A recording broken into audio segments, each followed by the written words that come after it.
Hey, what's going on, guys? Bruhitskylebruh here. Today we're going to be doing like a, I guess, mythic review of all the new mythics in Fortnite Season 4. Alright, let's get into it. We'll be doing a just general overview of each mythic that's in the game right now. And we'll have in-depth reviews for strats you can do with them in actual matches. Separately from this video. There won't be links in the description yet. Sadly, though, we won't be able to review Group Ball, Silver Surfer's Board, or Thor's Hammer, because those aren't in the game anymore.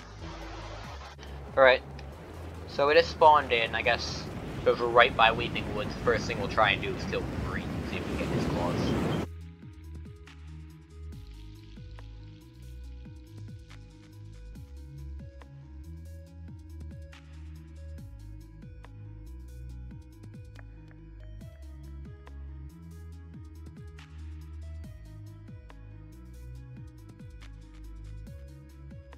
Name popped up.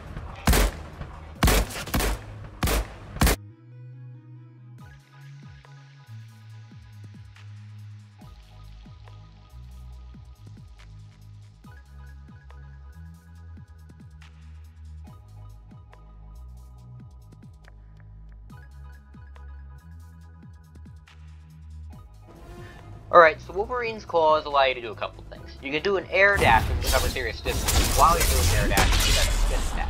You can also do like normal stabs that hit for around 35 to 40, depending on each swing. They can also harvest you. They can also heal you for, I believe, 5? It's 2 every second in normal Battle Royale. Ah, 2 every second. When you're in the LTMs, it'll heal you for 4 a tick. Same with the Oh. Also, in the LTM, Wolverine's claws allow you to just spam that tornado, the in-air tornado, which normally has a charge in Battle Royale. So if you're playing the LTMs, you definitely want to make good use of that, because it's very powerful.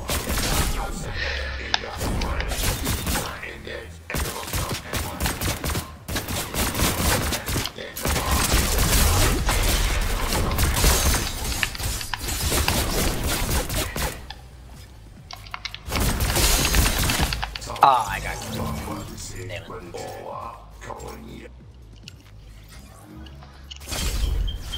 On a side note, Wolverine has, I believe, around 1,000 health. So you better be prepared to have a lot of fire arrow to kill him. Jeez.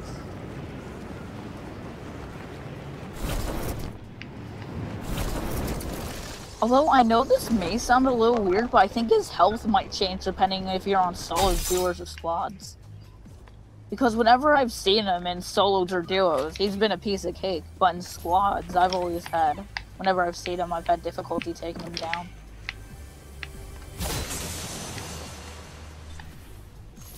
Well, I know he has 1,000 health in squads at least, and if it is following that rule, he should have 250 in solos? But don't quote me on it. Definitely not 250. He's gotta have, cause like the other bosses have like 400.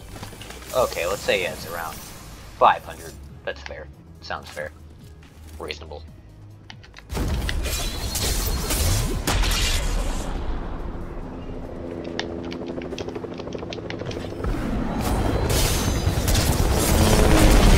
Alright, anyway, I've gotten my hands on Doom Gauntlets. Now, Doom Gauntlets are basically inferior to Repulsors, but what the Gauntlets can do, they shoot projectiles. They deal 35 damage to whatever they're hitting. Just and like they shoot off in an arc, not straight. They have a splash effect where, well, this is the best place to show it off. But say if I hit some of those Doom henchmen over there, the damage would splash in between all of the henchmen, so it's pretty good in groups, like squads. When it first came out, it was pretty good at pressuring builds, and it's still good at that today if you're early game and you don't want to use up any of your ammo. Then there's Dr. Doom's Bomb. Dr. Doom's Bomb deals about 60-ish damage, but it can set things on fire. The fire damage is pretty good if you're, say, in like a build fight and there's lots of like wooden builds around. Because then you can just... Because you can like throw your bomb near it. Once it...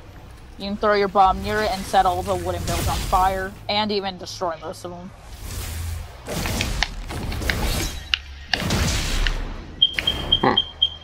It's weird they're not being set on fire. You think it has something to do with Battle Lab? Yeah, it might. Normally it would set things on fire, but in Battle Lab it seems like it doesn't. Dr. Doom's bomb will also knock away any people that it directly hits, so that's also useful if you want to get people out of your face in a fight.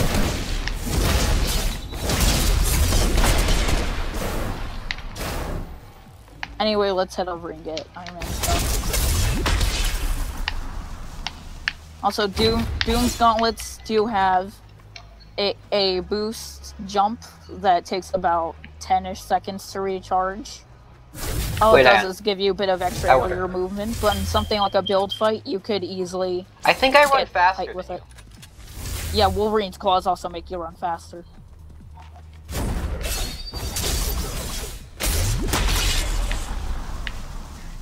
Actually, at the end of that spin attack, I think he has something similar to Black Panther's Mythic, where it does an explosion. Nowhere near as large, but I think it has a smaller one. Yeah, did you get any of those? I couldn't find one. I tried to loot a Stark base, they killed me, and then I respawned in Craggy. Jeez. Oddly enough. You might have unibeamed something.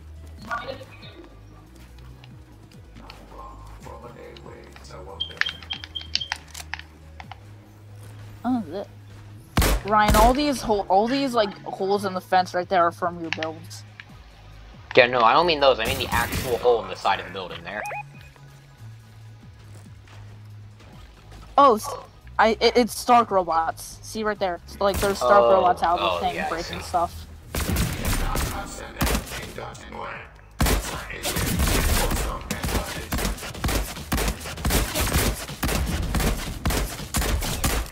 Alright, I think I got it. Yeah.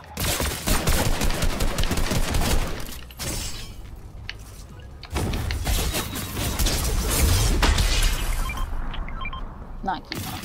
I went ahead and grabbed Unibeam. Alright. So guess we'll take Dr. Doom's bomb on the ground.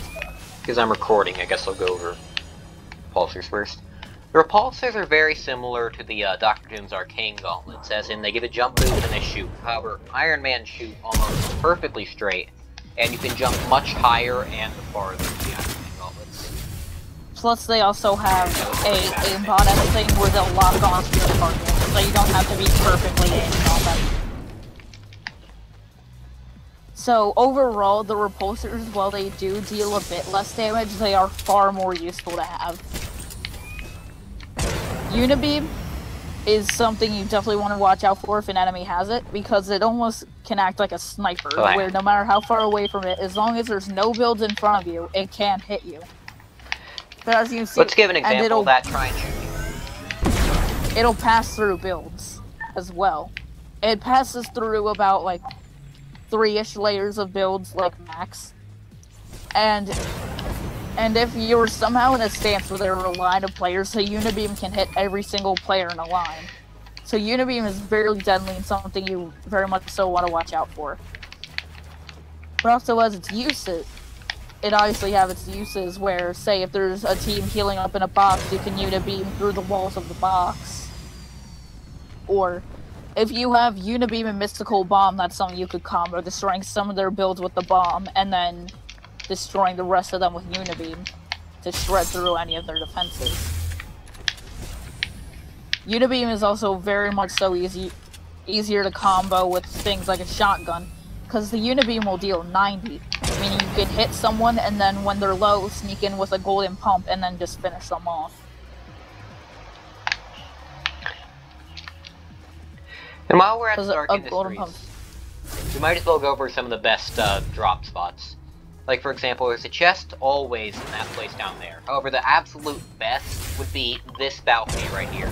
Because this balcony right here. It's not here now because of this chest right here.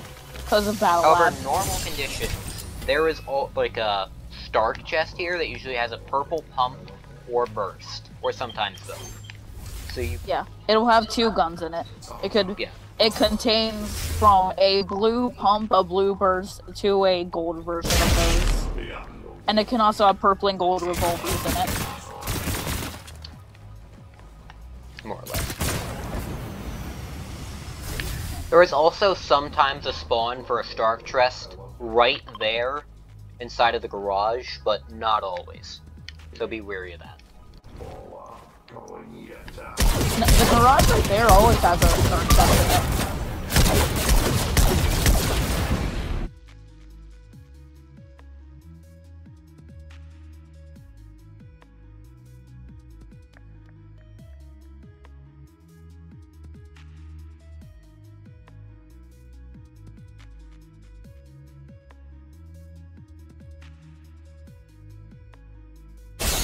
Yeah, there's 3 of them that spawn outside the vault, and in the vault there's like 4 or 5 of them. So that's about it for this video. You know the rules, and so do I. Say goodbye. Like and subscribe.